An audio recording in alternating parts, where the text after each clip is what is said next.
Hey travelers, Marcello here with Wandering Trader. Today we're talking about how to avoid the biggest tourist ripoff or scam in Europe.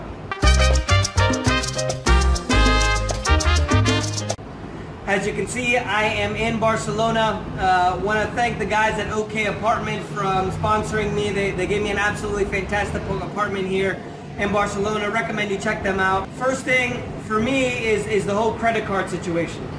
The banks here have devised a pretty nifty way to charge you 2% more, 2% or 2% or more on every credit card or debit card transaction that you make. So whenever you go to pay, they're going to ask you whether you want to be charged in euros or dollars or your local currency, wherever you're from. Make sure that you always choose local currency. The reason why is because if you choose the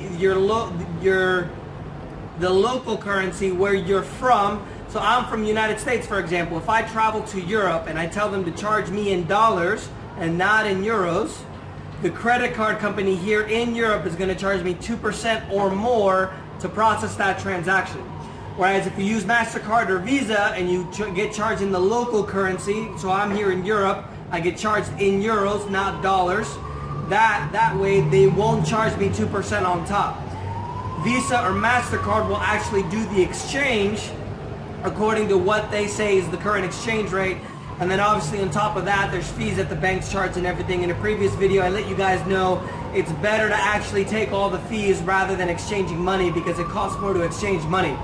Another thing, I think this is obvious for most people, be careful with little kids and people running around. If anybody bumps you or walks by you, make sure that you always grab your stuff. Don't walk around and act crazy, right? That's one of the biggest things that I recommend. But I found that a lot of people here tried to charge me in euros with the cards. That's the biggest thing for me. Obviously the pickpockets and little petty thefts like that, you always have to look out for whether you're traveling anywhere. But here in Europe it seems like that's one of the biggest things that they try to do. I don't know if they get a cut or not. So whenever you use your card here in Europe, always make sure you get charged in the local currency, euros, not your home currency. My situation would be dollars. So let us know if you guys have any questions. We'll talk to you soon. Ciao.